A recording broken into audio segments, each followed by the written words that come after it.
Ixalan is such a fun plane because it's like the set was designed on Bring Your Kids to Work Day.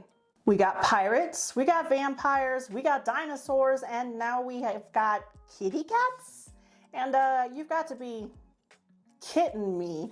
But this cat zaddy is coming through with a dang-on army and a poop load of +1/+1 counters. I'm Purple Puff in Apparel, and this is how I would build an EDH deck for Sovereign Okinec Ahau. Sovereign Ahau is a 3/4 cat noble that costs 2 colorless, a green, and a white with ward 2, and says whenever Sovereign Okinec Ahau attacks, for each creature you control with a power greater than that creature's base power, put a number of +1/+1 counters on that creature equal to the difference. First things first, magic decks don't really work without a mana base. We're sticking with a pretty basic mana base, shocks, fetches, lands with little broccoli florets and stars on them. And then for our utility land, I decided to go with Karn's Bastion because proliferate. Avi. And then a new land from the Lost Caverns of Ixalan, Restless Prairie. Restless Prairie has the neat effect of becoming a llama, along with giving a +1/+1 buff to all of our creatures, altering their base toughness, so Sovereign Ahau will see that and then bless all the little babies with some +1/+1 counters to make up the difference. For ramp spells, we have Soul Ring, Arcane Signet, Farseek, Nature's Lore, and 3 Visits. 2-drop ramp spells because we really want to start cooking around turn 4.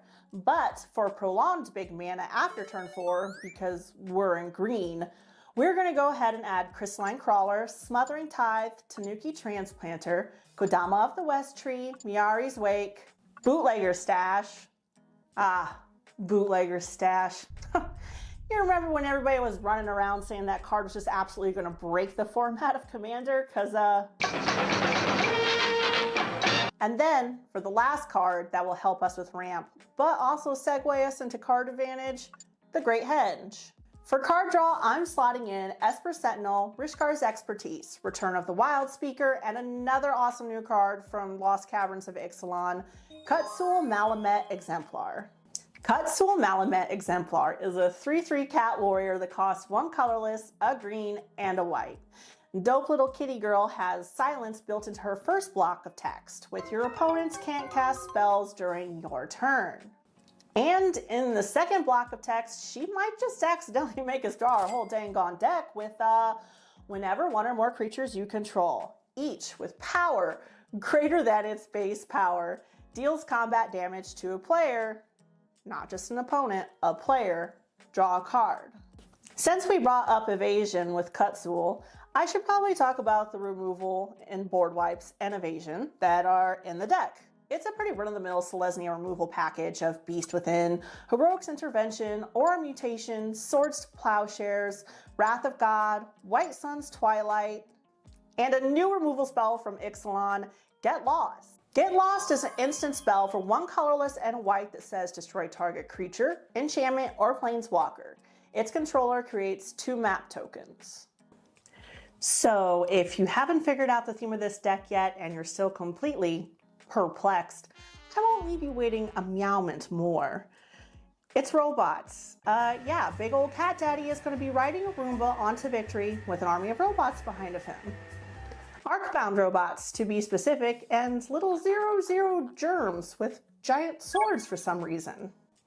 Well, in Darksteel, a mechanic was introduced called Modular.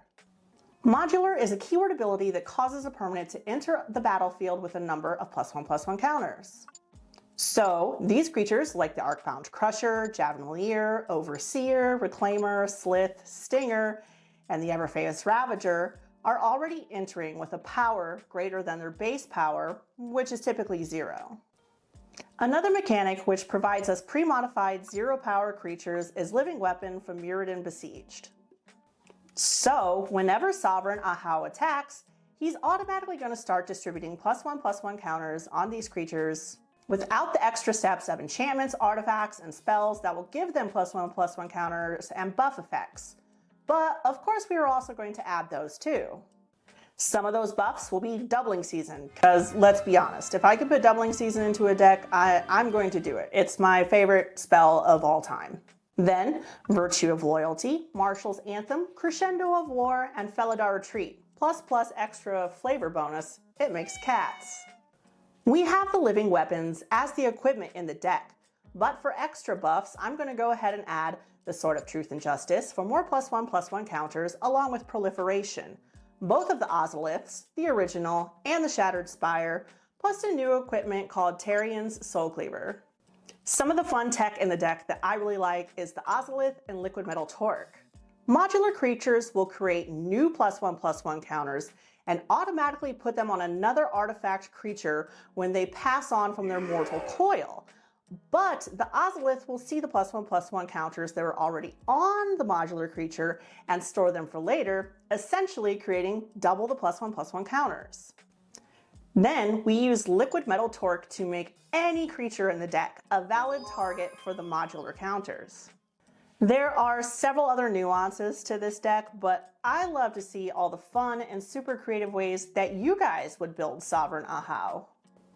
And a really big thank you to Wizards of the Coast for sponsoring this video. In my description box below, you'll find links to where you can find some Lost Caverns of Ixalan product, hopefully from a friendly local game store, and you'll also see the preliminary list for this deck. Thank you so much for watching, and don't forget to like, share, and subscribe.